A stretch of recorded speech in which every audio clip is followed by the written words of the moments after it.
Welcome back to the Public Relations Podcast. I have another guest on today, and I have to say, this is an absolutely fascinating person. It's Elie Jacobs from Purposeful Advisors, who has had a fascinating career. We've been speaking on email, and he started off in political offices. He's been into business. He's done all kinds of other things. There's so many things we can talk about. I'm just going to go straight into this because we've got 15 minutes. So, Elie, first of all, very quickly, please say hello, and then tell us about some of the campaigns you're working on at the moment. Sure. It's great to be with you. We work on a variety of different things with clients that we can talk about, clients that we can't talk about. I think, one of the things that we're focused on now is working with a couple interesting up and coming brands and getting them the right exposure in the right ways. And I'm sure we're going to talk about what that means. But also we're spending a lot of time with clients working through kind of what the risk map that they face is, right? Like reputational risk is kind of the big thing right now. Edelman has kind of destroyed what the meaning of trust is. If trust is everything, trust is nothing. I love the way But you it put really that. does come down to reputation. And there are things that you can, mark out about what reputation is and what those risks are. Risks, issues, and crises are three different things, but are obviously intertwined. And that's the big thing that people are asking you about at the moment, or that you're having to point out to them, look, you got to take this seriously, mate. Both, really. I mean, if we had clients coming to us asking for that specifically, we'd be, I'd be driving a Lamborghini. So it's a lot of trying to convince clients that they need to be paying attention to risks before they become crises. So I'll give you I'll give you sort of the 10,000 foot idea of what that looks like. Yeah. So that there's a risk in air travel. There's an objective risk in air travel, right? You're defeating gravity, there's air pressure, all these other kinds of things, right? That's a risk that you're doing by getting on an airplane. There are issues associated with air travel as well. If there's a storm, if the pilot had a bad night or whatever else it is, or if you're flying on a Boeing plane, right? That might be becoming a little dated. I hope that Boeing is sort of working these things through.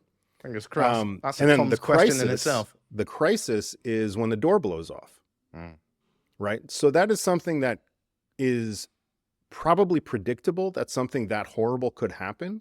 It may not be preventable, but it's predictable.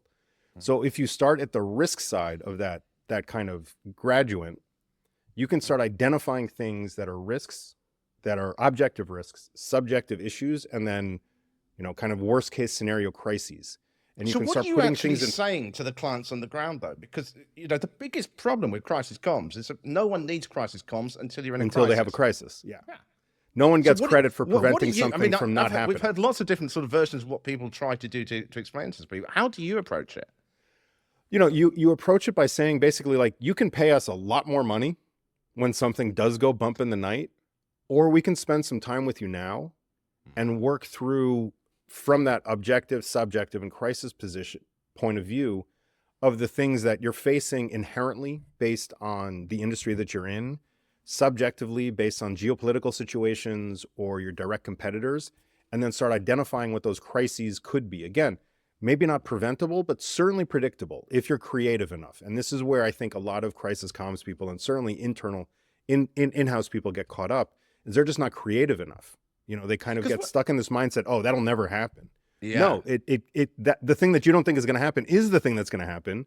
And if you have a plan in place, it doesn't prevent it from happening, but there's a way to at least mitigate the challenges that you're going to face when it does happen.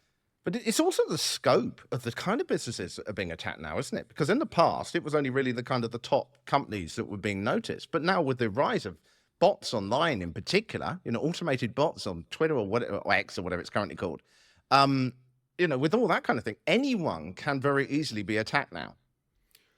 That's the biggest problem. And I think one of the reasons that, to take many steps back, we're Purposeful Advisors, and that name is not picked because, we're telling clients to go donate to a food bank or plant trees. Like, that is a purpose, and that's great, and we would never dissuade clients from doing that. We're not necessarily the right people to give that kind of advice.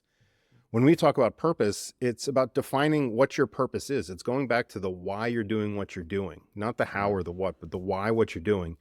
Because if you actually define your purpose early on and continue that as sort of the baseline of everything that you do externally from point one straight through to a 100-year-old company, it helps you to control your narrative. And if you can control your narrative, that makes any kind of incoming situation at least a little bit easier to control, or at least push back on. Because if you're trying to defend who you are or why you do what you do when you're getting attacked, you're never going to win. Let's talk about a couple of examples because we are so short on time. We could talk about all these things for hours. You were telling me when we were chatting before about it's a golf ball company or something, because Yeah. you really do have a wide scope in terms of the clients you do. So let's go to one end first. And what was really interesting about this was that you're not just giving them PR advice. Yeah. So it's a fascinating client. It's a domestic golf ball maker in the U.S. and in upstate New York, and they make. I've played them. They're terrific, regular tour balls.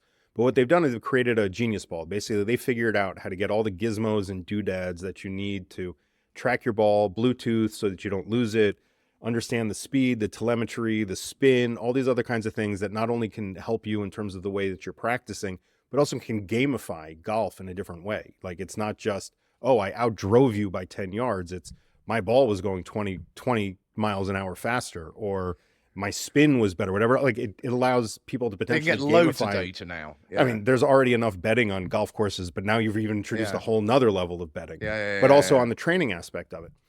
And we initially started working with them with the mandate sort of to help them get some press so that they could raise some money so that they could, get to the next level. Because this was a brand new product, right? Yeah, brand new product, does not exist. It's not available yet. Hopefully it will be in the near future. I'm looking forward to it being available in the near future.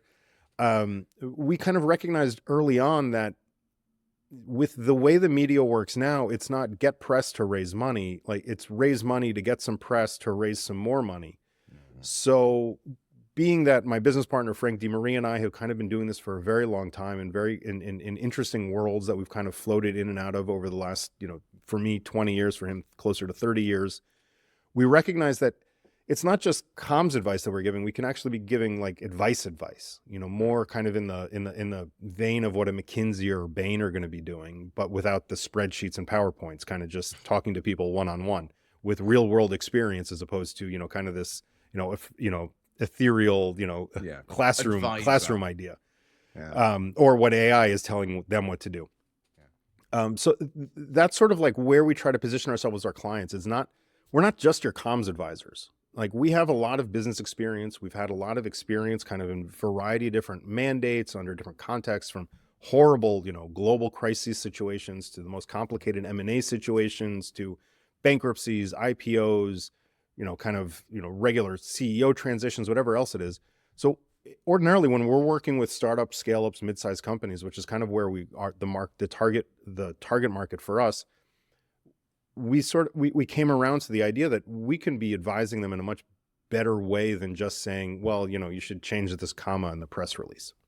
I just think this is really interesting the way you're approaching this. I've heard more and more people taking this kind of approach. But one of the things that gets me sometimes with comms is that people are just trying to push out a story rather than generate a good story first. And what you're doing here is you're producing a solid foundation, which is then far more pitchable to the media. Rather than just go, oh, we've got an announcement. So what? Everyone's got an announcement. We've got an announcement with substance, and you're helping them build that. That makes so much sense. It is. I mean, at this point, because of kind of the way that the media has consolidated, merged, disappeared, particularly on the local level, not just in the US, but I think globally. Yeah. You can't just approach a reporter with a story. You've got to have, it can't just be here's a thing. It's got to be a whole story, beginning, middle, and end. Who's the hero, who's the victim, who's winning, who's losing. You got to go back to that kind of like classic Greek mythology sort of framework. And to do that, you have to put a lot of pieces in place before that thing can go out. So it's not client calls you on Tuesday and they want to be in a main publication on the next Tuesday. It's, all right, we got to go back to brass tacks. We got to understand what your business model is, what you're thinking, and we're going to question some of those assumptions that your business model is based on. And that's not going to be a great conversation potentially, but that's what needs to happen if we're going to be able to create a story that we can go out to journalists with that's going to get enough attention to actually make a difference to your bottom line. This is fascinating. I want to talk about it more, but I actually want to move very quickly on to another example that we were talking about. Now, we've got to be a little bit careful. We can't go into detail about obviously the brand name and all that. But you were dealing in a different country. And this is, I mean, maybe if you can give us an outline, but there's a lot of communication challenges here. Give us the basics. Yeah, so we were brought in to work with a client. It's a Marine veteran who had been severely injured in Iraq and had recognized that there was a tremendous business opportunity to build natural gas-fired power plants in a Far East country. I apologize to your listeners that I'm being this obtuse, but this is sort of just the way that we have to do it. Yeah. Far East country is a communist country. Not particular. A surprising thing to us was not particularly well known to some of the decision makers on the U.S. side, and I'll come back to that in a second. But what started as sort of, this is a really interesting story. Here's a guy who went and fought in Iraq, and he recognized that the value of energy is more than just money; it's actually lives. And if you can help another country increase their energy flow, which in this case needed to be natural gas because nuclear wasn't an option and solar is not an option, and hydro is sort of tapped out in that situation. Meanwhile, this is a country that's getting a huge influx in manufacturing demand as companies rapidly leave China. Some are Chinese companies leaving China and looking for other places to manufacture. So it was not just introducing the company on sort of the media scale, and it wasn't just introducing them into the country, the target country. It was, you had to develop a reputation kind of out of nowhere because they didn't actually have an asset at that point. We worked very closely with a government affairs firm in DC that we have a very, very strong relationship with and think the world of. But it was also like, what's the story that we're going to go tell members of the administration or members of Congress or their staff that aren't necessarily going to help us at the end of the day, but it's going to give us a little bit of gravitas when we actually go talk to this foreign country to try to get the license or whatever else it might be.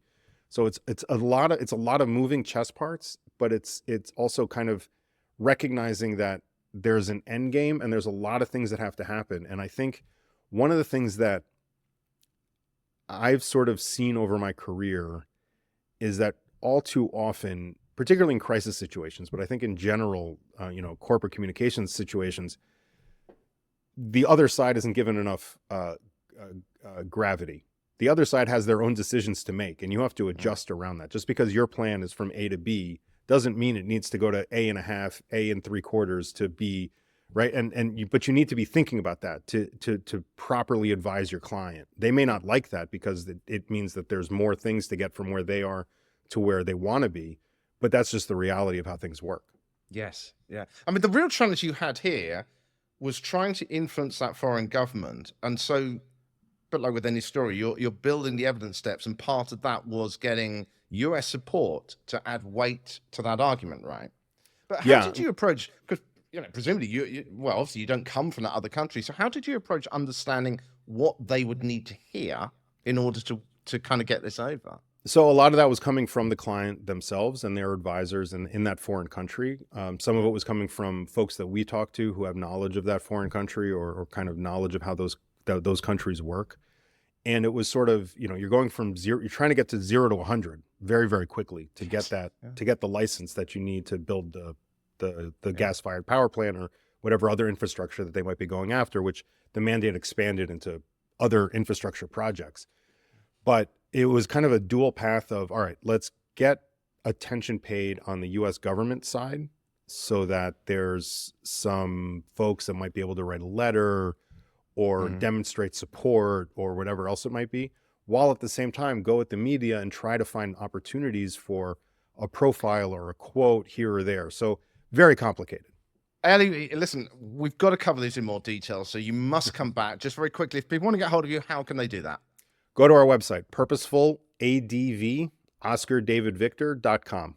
And that's how they can put that in the show notes. I'll put that on LinkedIn as well, but I'll put that in the show notes on the audio version too.